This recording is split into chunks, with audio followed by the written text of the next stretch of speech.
Assalamualaikum warahmatullahi wabarakatuh.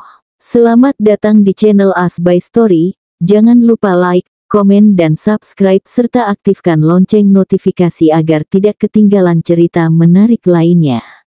Sekarang mari kita mulai ceritanya. Lili menarik nafas dalam-dalam. Kembali mengingat semua instruksi Danu sebelum masuk ke hotel. Bismillah ya Li. Semoga berhasil, tagar Sisi baik mendoakan dengan tulus. Baiklah, mari mengulang brief pertama. Lo masuk setelah terima telepon gue ya. Gak usah cepet-cepet. Lo sekarang gak enak badan kan? Jalannya pelan aja. Kalau perlu lo batuk atau bersin deh.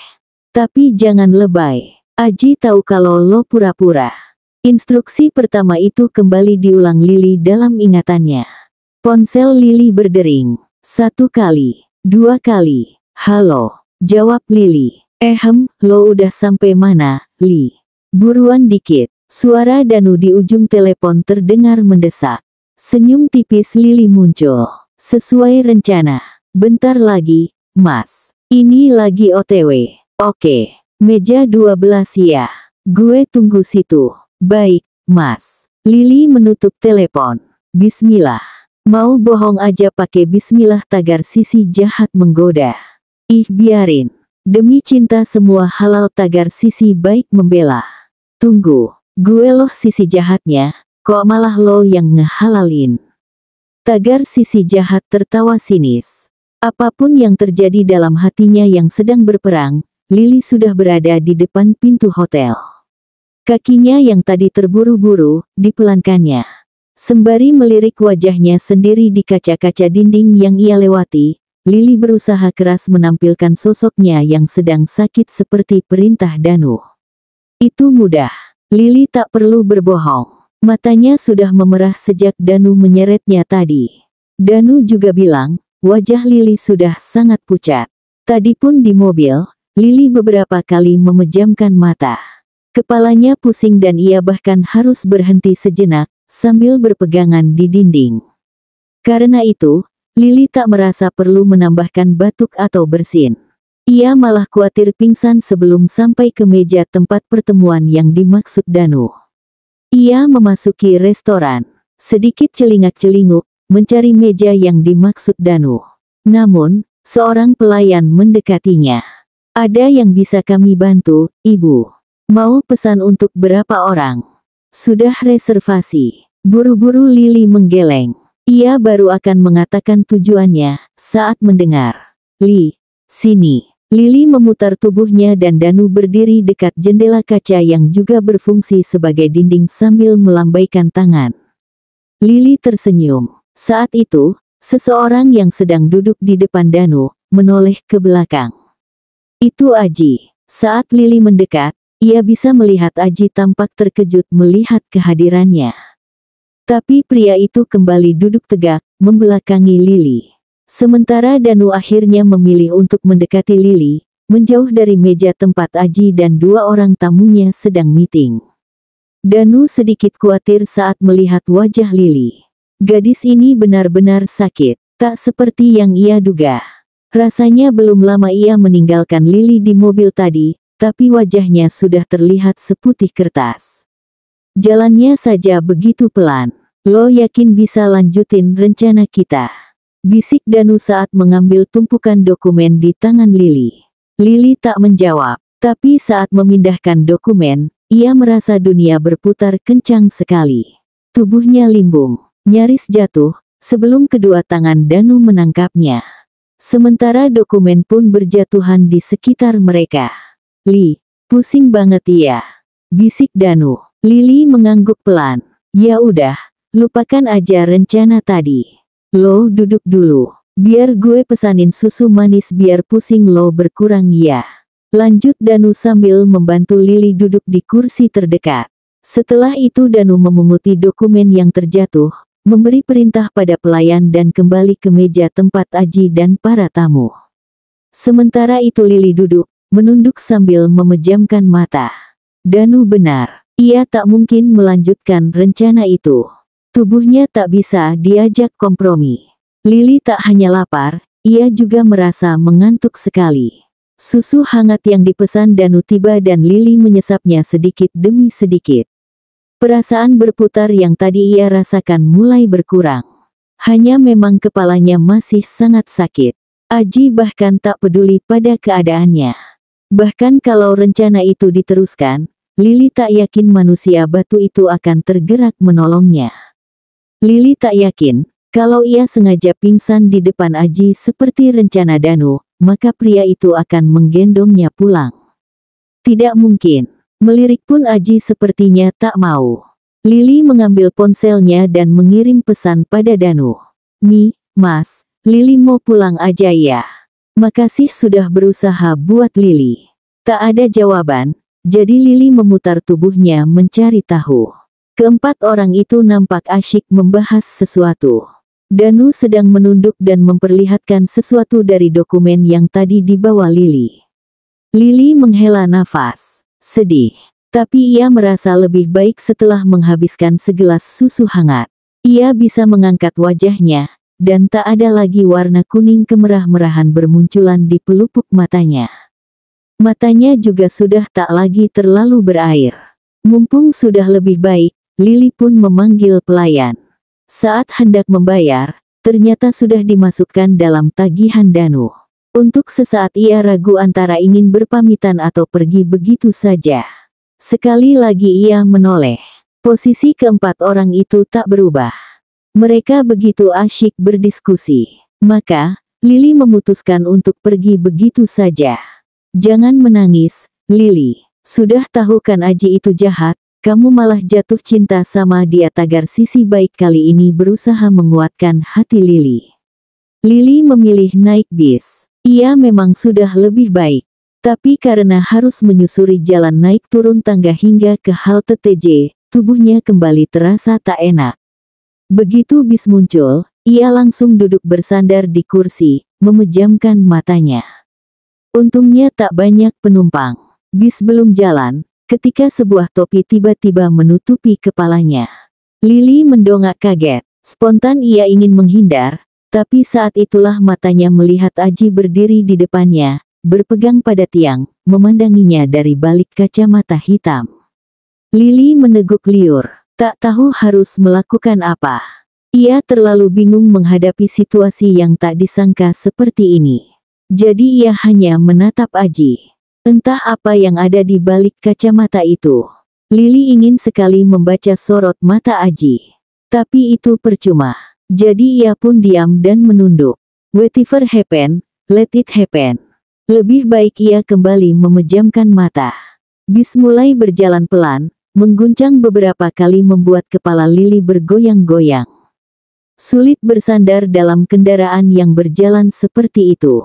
Ia hanya bisa menghela nafas. Bagaimana ia bisa merasa lebih baik kalau terus seperti ini? Tiba-tiba tangan Aji terangkat, mendorong lembut kepala Lili agar bersandar di perutnya. Lili ingin menghindar, tapi tangan Aji terus menekan lembut. Lili memilih membiarkannya. Sudahlah, ia sudah lelah. Lili kembali memejamkan matanya dan menuruti perintah tangan Aji. Menikmati sentuhan Aji yang mengelus rambutnya pelan, lembut namun terasa kokoh. Lili mulai merasa mengantuk. Mereka tak saling bicara.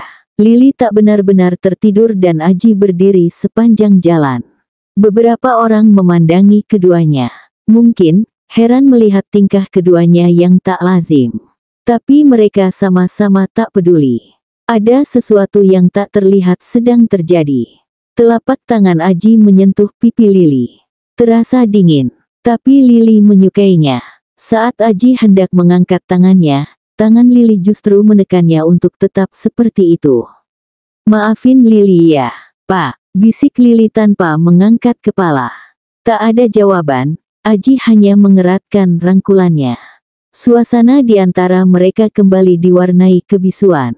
Tadi Lili sangat kesal pada Aji. Ia juga tahu itu juga dirasakan Aji padanya belakangan ini. Ada banyak kesalahpahaman di antara mereka. Ada banyak penjelasan yang harus dikatakan. Tapi, begini saja sudah cukup. Perasaan Lili sudah merasa tenang. Emosinya sudah berganti dengan keikhlasan. Mungkin dialah yang memang salah. Terlalu cepat menanggapi dengan respon yang salah. Aji mungkin bukan untuknya. Pria dengan kriteria sepertinya pasti punya banyak perempuan yang mengantri menjadi kekasih. Karena salah menyimpulkan, Lily bukan saja kehilangan kesempatan menjadi kekasih yang sebenarnya, tapi juga sahabat. Biarlah. Tak perlu lagi bertanya apapun soal siapapun yang ada di sisi Aji. Ia juga tak ingin tahu lagi hubungan ini sebenarnya apa. Cukup jadi temannya saja, cukup jadi sekretarisnya saja. Itu saja cukup. Lily tak ingin kehilangan lelaki baik dan perhatian ini lagi. Lily tertidur, dan terbangun ketika seseorang berbisik di telinganya, "Li, kamu ileran tuh." Gelagapan, Lily membuka mata, mengusap mulutnya. Dan ia menatap Aji dengan sebal. Ketika pria itu tersenyum-senyum menahan tawa. "Lagian tidur nyenyak banget. Kamu berapa hari gak tidur sih?" Tanya Aji santai sambil sekali lagi mengusap kepala Lily. "Sebentar lagi kita sampai." Lily tak menjawab. Ia hanya membalas senyum Aji. Akhirnya, senyum itu, tawa itu, semua yang ia rindukan sampai sulit memejamkan mata di malam hari. Jatuh cinta memang aneh. Setiap hari pulang kerja, Lily selalu naik TEJ, berhenti di halte terdekat dan melanjutkan dengan ojek online. Jarak apartemen dan halte sebenarnya tak jauh, jalan kaki juga sampai. Bahkan dari halte, apartemen sudah terlihat. Hanya untuk Lily, jalan kaki sejauh itu juga sudah sangat jauh banget. Hari ini, justru sebaliknya. Mendadak jarak halte apartemen terasa terlalu dekat. "Kenapa lo gak berhenti di halte sebelumnya aja?" Sisi jahat menyindir. "Lalu sekalian aja pingsan beneran." Tagar sisi baik malah ikutan. Oke, dan Lily menyesal tak berpikir seperti itu. Lagi pula baru setelah bis hampir sampai tadi kedua sisi hatinya memberi ide itu. "Masih pusing?" Tanya Aji sambil menyampirkan jaketnya ke bahu Lily. "Bisa jalan dikit?" Lily mengangguk. Tepat saat itu bus berhenti. Dengan penuh kewaspadaan, Aji merangkul Lily dan membuat gadis mungil itu seperti tenggelam dalam pelukannya. Lily bisa merasakan kehangatan yang mengalir. Tanpa sadar bibirnya tersenyum. "Sakit yang menyenangkan mungkin seperti ini kali ya, hehehe." Sepanjang jalan keluar, mereka berjalan saling bergandengan tangan. Tepatnya tangan Lily yang digenggam erat oleh tangan besar Aji. Membuat kepala Lily terasa lebih ringan. Begitu keluar dari pintu pemeriksaan kartu, Aji tiba-tiba berjongkok di depan Lily. Menunjukkan punggungnya. Lily terpaku, bingung. "Naiklah," kata Aji setengah memerintah. Orang-orang yang sedang lewat melihat keduanya sambil tersenyum, dengan ekspresi menggoda. "Gak usah, Pak, malu-maluin ih." Tukas Lily malu. Aji menoleh ke belakang. "Udah buruan, justru saya nih yang malu lama-lama begini. Entar dikira mau buang hajat di sini." Lily tertawa kecil, tapi sambil naik ke punggung Aji. Dengan sigap, Aji memegang kedua kaki Lily sebelum berdiri. "Kamu makan apa sih, Li?" Tanya Aji saat mulai berjalan. "Batu, kerikil sama semen, Pak," jawab Lily sekenanya. "Oh, mesin molendung." Keduanya tertawa berbarengan. Aroma menyenangkan tercium saat hidung Lily menyentuh rambut Aji.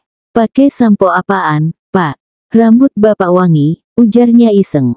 Tangannya yang bertumpu pada bahu Aji mulai memainkan rambut pria. "Jangan goyang-goyang, Li. Bisa jatuh nanti," kata Aji mengingatkan sambil memperbaiki posisi Lily duduk di punggungnya.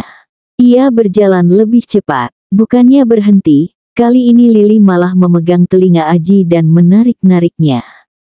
"Ternyata telinga Bapak lucu ya. Besar, Li." "Berhenti." Begitu tangan Lily menyentuh telinganya, kuduk Aji berdiri dan seperti tersetrum, tubuhnya bergetar kegelian. Untung Lily menghentikan perbuatannya. Gadis itu tertawa. Aji menggeleng-gelengkan kepalanya. Gadis ini benar-benar usil.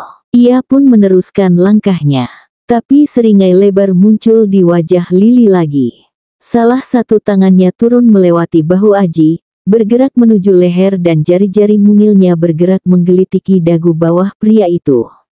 Bapak, Bapak, godanya seakan sedang mengelus seekor kucing.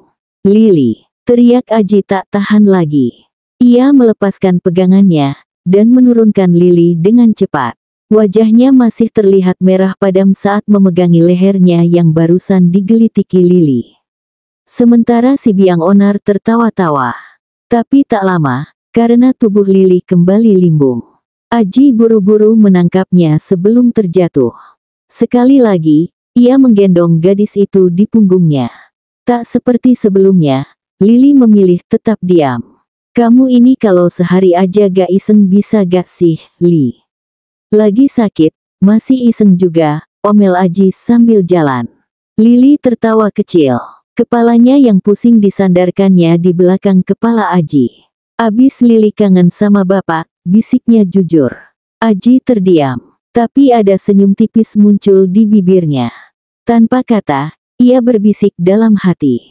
Saya juga, Li. Tepat di depan apartemen, Aji menurunkan Lili. Ia merangkul gadis itu dan membiarkan kepala gadis itu tetap bersandar di dadanya. Mereka berjalan bersisian. Namun, tiba-tiba Lili menegakkan kepalanya dan berusaha melepaskan rangkulan Aji. Ia terlihat waspada. Kenapa? Tanya Aji bingung. Lili menoleh sedikit. Ada gebetan Lili, Pak. Bisiknya. Hah. Aji terpana, langkahnya terhenti. Gebetan. Aji mengikuti arah tatapan Lili yang sedang memandang ke satu arah dengan senyuman yang begitu manis.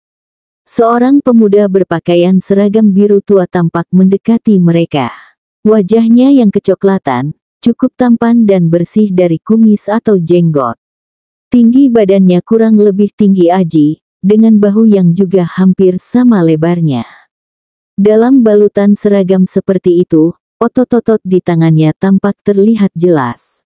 Ia satpam apartemen ini, tapi lebih mirip seorang model yang sedang menyamar. Selamat malam, Mbak Lili. Sapa pemuda itu begitu ia mendekat. Lili tersipu malu, ia maju selangkah. Selamat malam, Mas Elang. Balasnya dengan lembut. Melihat tatapan keduanya yang bertemu, Aji tak bisa menyembunyikan kekesalannya. Ditariknya Lili ke belakang dan membuat gadis itu kembali bersandar di dadanya. Sayang, nanti kamu jatuh lagi, katanya. Sedikit keras. Satpam bernama Elang itu tampak kaget. Menatap Aji bingung. Lili menoleh ke belakang. Melotot pada Aji sambil, Loh, Mbak Lili kenapa? Tanya Elang bingung. Lili yang kini sudah kembali dalam rangkulan Aji, tersenyum kikuk. Enggak kenapa-kenapa kok, Mas Elang. Tadi hanya pusing sedikit, jadi bos saya. Petik 2. Kok bos sih, sayang? Tadi aja kamu gelitik-gelitikin aku terus. Mana ada bos digituin sama anak buahnya. Ya kan, Mas, potong Aji sambil mengeratkan rangkulannya karena Lili meronta pelan. Sengaja menggunakan aku kamu agar mereka benar-benar tampak bagai sepasang kekasih. Elang, Mas. Nama saya Elang. Oh ya, Mas Elang, lanjut Aji sambil tersenyum-senyum. Lili melirik lagi, kesal. Aji menekan punggung Lili. Yuk, sayang. Kamu harus segera istirahat sebelum pingsan di sini. Mari, Mas Elang. Kami permisi dulu. Dengan wajah bingung, Elang mengangguk-angguk dan hanya bisa memandangi pasangan itu berjalan masuk menuju lift. Sementara begitu masuk lift, Lili mengomel, "Ih, Bapak. Dikira beneran deh nanti sama Mas Elang." Aji melirik tajam. Kamu ini bener-bener racun ya. Di sana-sini tebar pesona terus. Ya abis Bapak sendiri gak pernah peduli sama Lili. Biarin.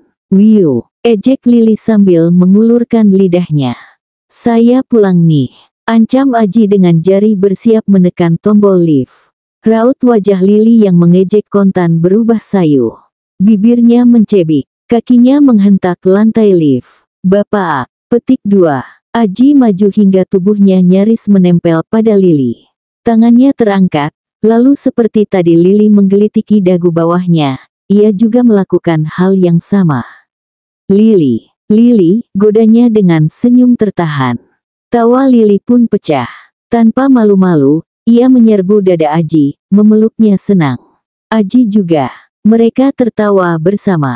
Suara pintu terbuka hampir membuat Tiar melompat.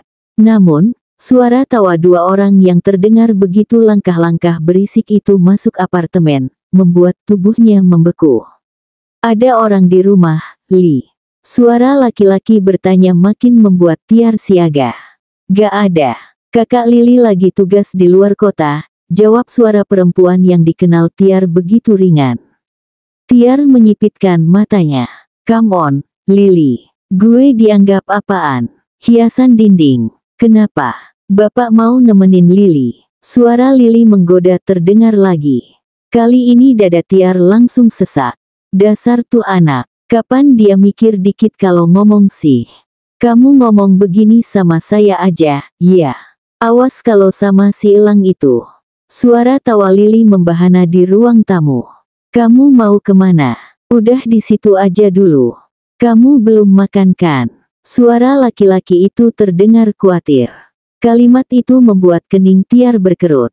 Lili sakit. Saya sudah pesankan makanan tadi waktu kita di bis dan sebentar lagi Danu akan ke sini bersama dokter. Tiar terperangah.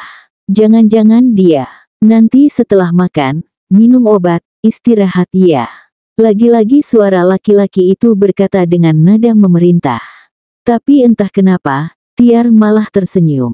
Seseorang yang nun jauh di kota lain juga berbicara dengan nada yang sama. Bapak ngapain sih? Liatin apa? Duduk sini. Suara manja Lili terdengar lagi. Kaki Tiar berjingkat-jingkat menuju pintu. Ia ingin mengintip. Posisi pintu kamarnya berada di samping sofa. Jadi jika benar dugaannya, Lili dan pria itu pasti duduk membelakanginya.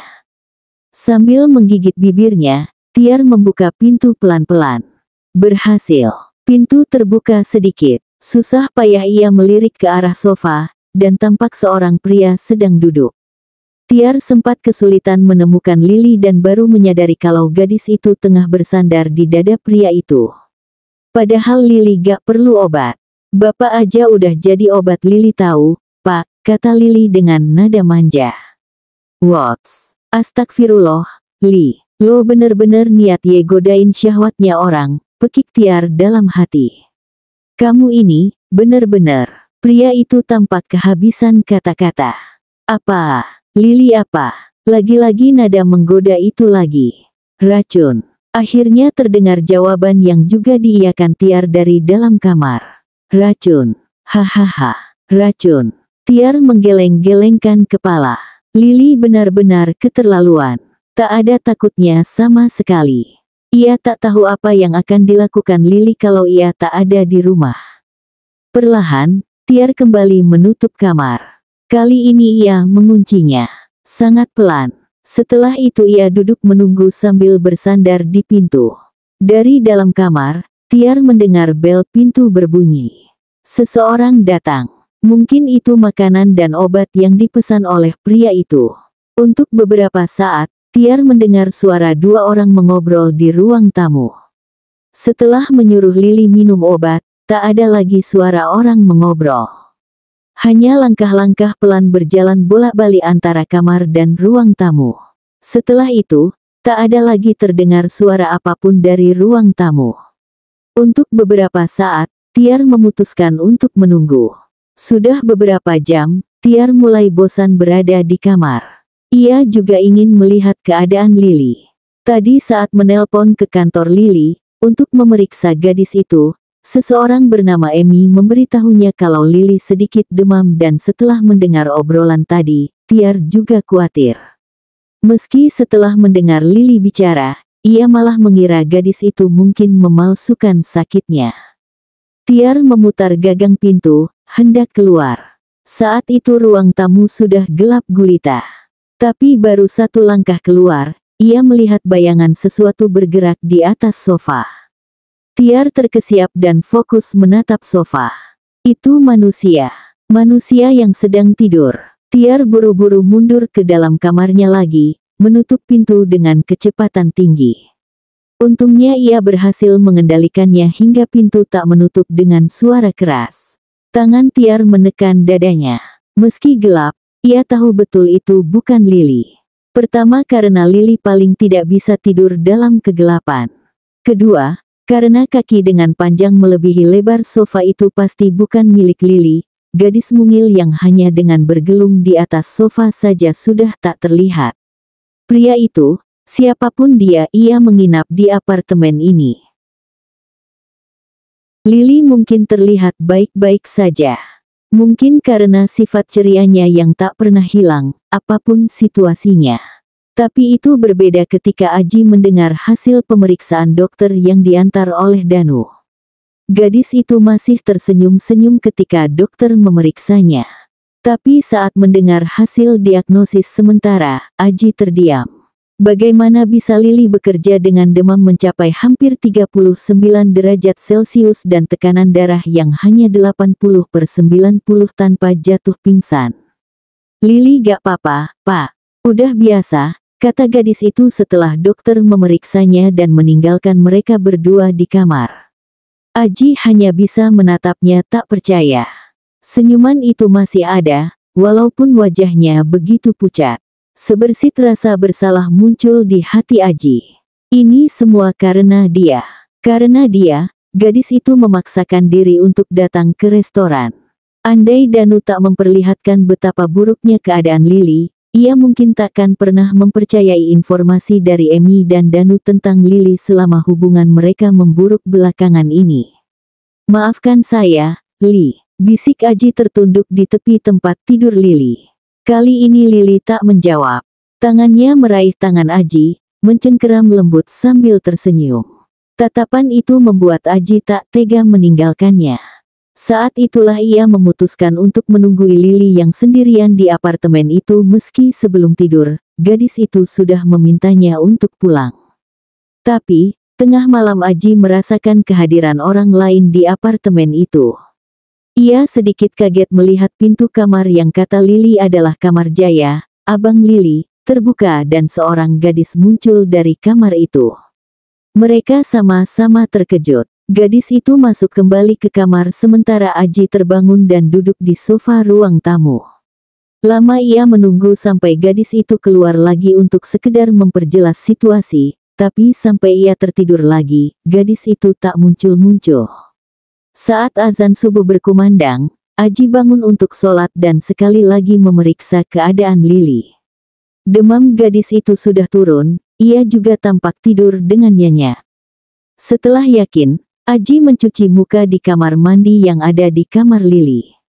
Tepat saat ia keluar, gadis asing yang ia tunggu-tunggu sejak tadi malam, muncul di depan pintu kamar Lily.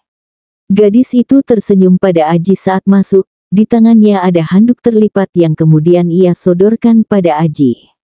Setelah itu ia mendekati Lily. Menunduk sedikit, lalu telapak tangannya meraba dahi Lily, sebelum akhirnya berdiri tegak lagi dan berjalan keluar dari kamar Lily. Aji mengelap wajahnya yang basah sebelum keluar dari kamar Lily. Aroma kopi menyebar dari dapur. Gadis itu sedang di dapur, menyiapkan sesuatu di atas kompor. Tangannya tengah mengaduk sesuatu di dalam panci itu. Tak jauh dari tempatnya berdiri, terdengar tetesan kopi sedang mengucur dari mesin pembuat kopi. Begitu gadis itu berbalik, ia mengangguk pada Aji dan mengambil kopi yang telah terseduh itu. Ia meletakkannya di atas meja makan. Duduklah, itu kopi Bapak. Tanpa gula dan susu, kan? Tebak gadis itu dengan nada jenaka. Aji mengangguk. Dari mana Anda tahu? Gadis itu tergelak. Hiduplah bersama Lily dan Bapak akan paham siapa yang ada di kepalanya sebulan terakhir ini. Aji juga ikut tertawa. Lebih karena ia sedikit jengah. Lalu ia teringat sesuatu. Anda ini. Petik 2. Saya Tiar, Sutiarti. Temannya. Anda tahu saya siapa? Tiar tertawa lagi. Yalah, Pak. Kita kan pernah bertemu. Aji melongok. Telunjuk Tiar menunjuk ke tengah ruangan, ke arah sebuah foto besar yang menempel di dinding. Itu yang gemuk itu saya. Lagi-lagi Aji melongok. Teringat seseorang beberapa tahun lalu yang berada di belakang Lili, saat ia mampir ke sekolah gadis itu sebelum kuliah ke luar negeri. Ia masih ingat, gadis gemuk dengan senyuman ramah. Nada keluar tanpa ia sadari saat memahami situasinya.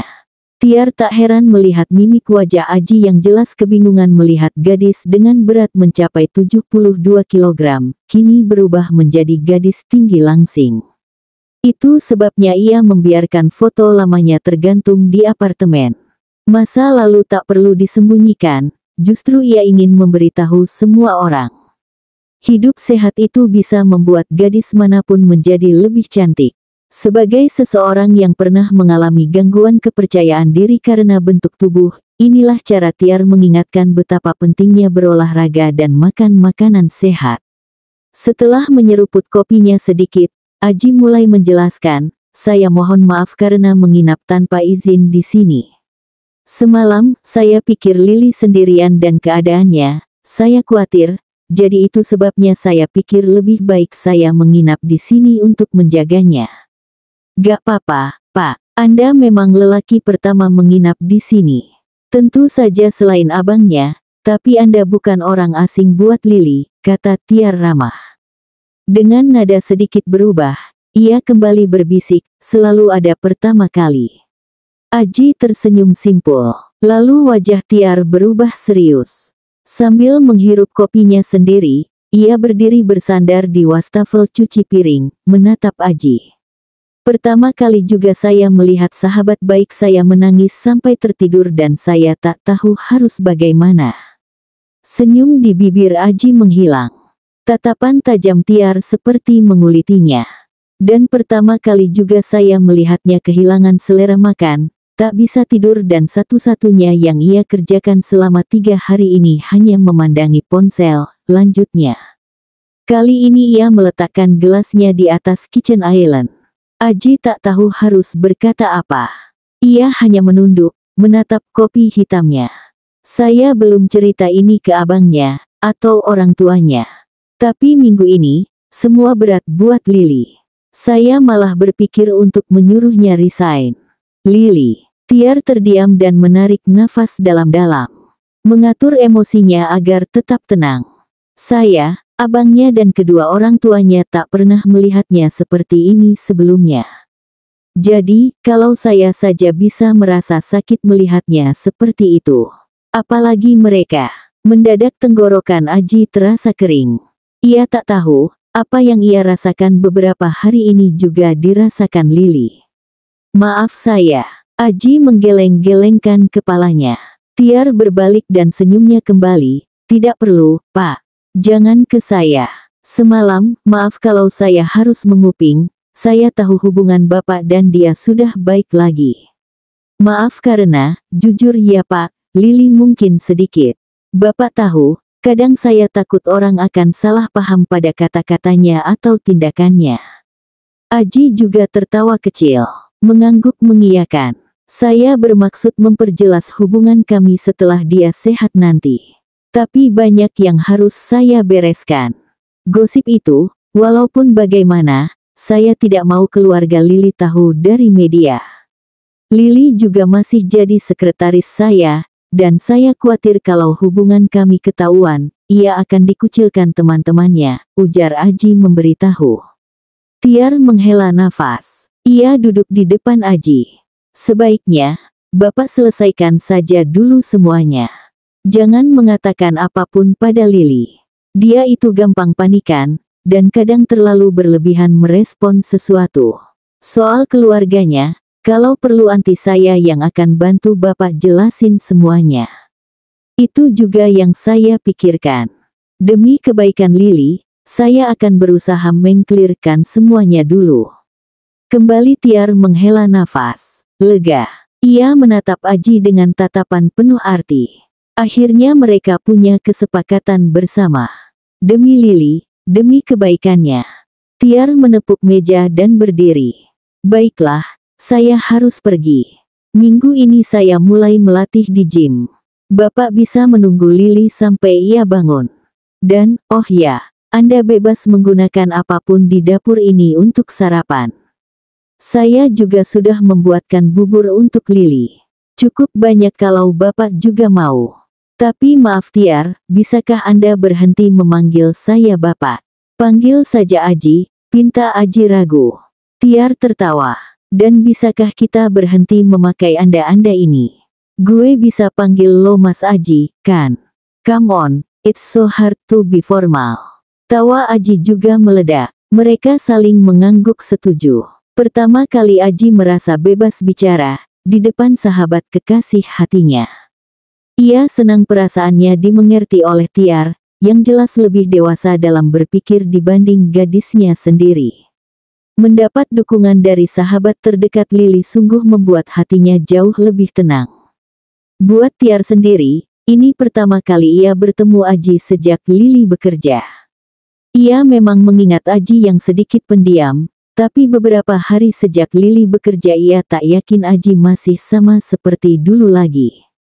Kini setelah bertemu dan mengatakan semua yang memang ingin ia katakan pada bos yang dianggap jahat oleh Lili itu, Tiar paham sekarang. Di balik sikap keras Aji pada Lili ada tujuan besar yang sedang disiapkan pemuda itu untuknya. Tiar merasa tenang. Aji juga merasa mendapat dukungan. Demi Lili, mereka melakukan yang seharusnya dilakukan. Lili menggeliat ketika merasakan tangan yang dingin menempel di pipinya. Tumben tak ada teriakan maut Tiar membangunkannya. Lili berbalik, ingin menarik selimut. Tapi kesadarannya kembali sedikit demi sedikit. Semalam ia tertidur, setelah makan dan minum obat yang diberikan Aji, dan ya Aji. Teringat itu, mata Lili terbuka lebar. Sudah bangun? Seseorang bertanya dari samping. Lili menoleh, dan melihat Aji sedang memakai jas. Bersiap untuk bekerja. Lili menatap pria itu tak percaya. Mulutnya terbuka lebar, melihat pemandangan asing pagi-pagi. Pria itu memakai setelan jas hitam dengan kemeja putih biasa. Hanya dasinya yang bergaris-garis. Tapi, Lili menyukai pemandangan ini. Aji tampan sekali. Hah, tapi kok dia di sini? Sejak kapan? Ini mimpi bukan, sih? Tunggu, ini masih tahun 2018 kan? Bukan 2020 atau 2021, saat Lili sudah jadi istri Aji kan? GR banget sih lo, Li, tagar sisi jahat mencemooh. Duh, Li, bangun gitu dari mimpi. Ketahuan kan kalau lo pengen jadi istrinya. Tagar sisi baik tersipu malu. Kenapa? Saya ganteng banget ya, sampai mangap gitu. Ujar Aji sambil mendekati Lili. Ia duduk di sisi tempat tidur Lili. Tak sia-sia ia meminta Danu mengirimkan pakaian kerjanya di pagi buta tadi. Jelas sekali Lili tampak terpesona padanya. Tangan Lili menggapai wajah Aji, dan mencubit pipinya. Aji tak berteriak, hanya mukanya berkerut menahan sakit. Lili menatap Aji sesaat, sebelum menghela nafas. Berarti mimpi ini. Haduh, kirain beneran. Tidur lagi deh, kata Lili sambil berbaring lagi, menarik selimut hingga menutupi wajahnya. Aji terpana menyaksikan kelakuan Lili. Benar-benar kayak anak kecil. Tapi melihat tingkahnya, melihat kelakuannya yang kadang-kadang tak dapat diprediksi sama sekali, membuat Lili begitu cute. Cantik tapi lucu. Dengan senyum tersungging, Aji menarik selimut Lili. Begitu wajah malas Lili terlihat, jari-jari Aji mencubit pipi gadis itu, membalasnya. Hiwi, kalau mau periksa ini mimpi atau bukan, cubit pipimu sendiri, gadis Badung. Aduh. Pekik Lili sambil menepuk-nepuk tangan Aji agar melepaskan cubitannya. Aji tertawa sambil membantu Lili duduk. Masih mau istirahat atau mau pergi ke kantor? Tanya Aji. Disapunya anak rambut Lili yang menutupi sebagian wajah gadis itu. Lili menatap Aji manja. Tanyain Pak Bos, boleh gak bolos sebulan gitu? Godanya. Aji tertawa kecil, menyentuh hidung gadis itu. Kalau begitu bos galakmu boleh nyari sekretaris yang lebih cantik gak? Tanyanya balik dengan nada sama. Lili menggeleng-gelengkan kepalanya. Enggak. teriaknya sambil melompat turun dari tempat tidur. Ya sudah, siap-siap sana. Saya tunggu di luar ya, tadi Tiar buatin bubur buat kita, kata Aji di dekat pintu kamar. Lili mengangguk dan Aji menutup pintu kamar. Tunggu, tadi Pak Aji bilang apa? Tiar, ingatan payah Lili mulai kembali. Dia melupakan seseorang yang sejak malam tadi berkurung diri karena dirinya. Ya ampun, apa yang terjadi selama putri tertidur? Apakah para kurcaci bertemu nenek sihir pemberi apel? Bersambung.